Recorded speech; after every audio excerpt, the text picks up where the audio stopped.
अस्सलामु अलैकुम दोस्तों, मियाँ बीवी के रिश्ते को, शादीशुदा ज़िंदगी को जो चीज़ सबसे ज़्यादा नुकसान पहुँचाती है और दागदार बनाती है वो है शौहर का बीवी से या बीवी का शौहर से बहुत ज़्यादा झूठ बोलना। और इसके बहुत सारे असबाब और बहुत सारी वजूहात हो सकती हैं।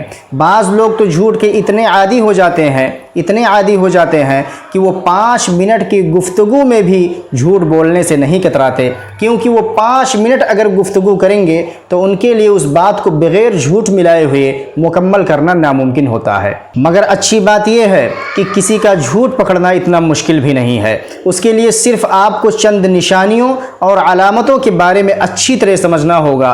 उन अलामतों को अच्छी तरह ज़हन नशीन करना होगा जो अलामतें झूठ बोलते वक्त इंसान के चेहरे पर या उसके जिस्म पर लाशऊरी तौर पर ज़ाहिर होती हैं, नमूदार होती हैं, जिन्हें अगर वो रोकना चाहे तो उसके लिए मुमकिन नहीं होता है। वैसे झूठ बोलने की निशानियाँ और अलामतें तो बहुत सारी हैं, लेकिन मैं इस वीडियो में आपको 4 अलामतों के बारे में बताऊँगा जो बहुत ही अहम है। अक्सर झूठ बोलते वक्त इंसान के अंदर ये निशानियाँ और अलामतें पाई जाती हैं। सबसे पहली अलामत, पुरानी कहावत है कि अगर कोई शख्स आपकी आंखों में आंखें डालकर बात ना कर सके तो समझ लेना चाहिए कि वो आपसे कुछ छुपा रहा है, आपको धोखा दे रहा है, आपसे झूठ बोल रहा है।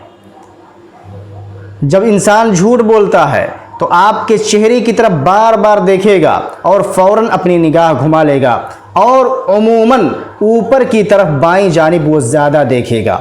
ऊपर की तरफ बाईं जानिब वो ज़्यादा देखेगा। अगर किसी के अंदर ये अलामत पाई जाए बात करते वक्त तो आपको उससे होशियार रहना चाहिए। दूसरी अलामत, जब इंसान आपसे झूठ बोलेगा तो उसके हाथों की हरकत बहुत ज़्यादा बढ़ जाएगी। अपने हाथों को बहुत ज़्यादा हरकत देकर वो आपसे बात करेगा, हालांकि उसके हाथों की हरकतें उसकी बातों के मुताबिक नहीं होती हैं, क्योंकि उसके दिमाग में कुछ और ही चल रहा होता है। आपको सुनाने के लिए झूठी कहानियां बना रहा होता है और आंखें फाड़ फाड़ कर आपकी तरफ देखकर बात करेगा। ये भी एक निशानी है कि वो शख्स झूठ बोल रहा है, उससे भी आपको होशियार रहना चाहिए। तीसरी अलामत, जब इंसान आपसे झूठ बोलता है तो आपके सीधे सवालों के जवाब देने से कतराता है, बल्कि अगर आप उससे कोई सवाल करें तो उसका जवाब देने के बजाय वो खुद आपसे सवाल कर लेता है ताकि बातों का मौजू बदल जाए और उसे उस सवाल का जवाब ना देना पड़े। मिसाल के तौर पे अगर शौहर घर आए और बीवी उससे पूछ ले कि आप फला वक्त कहाँ थे,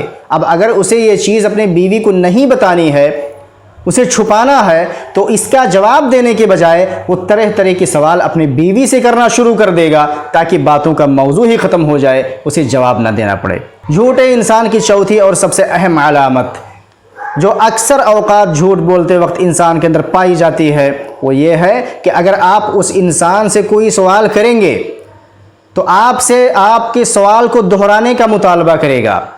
जैसे, मैं कुछ समझा नहीं, आप फिर से कहिए क्या कहना चाहते हैं, इस तरह का वो जवाब देगा।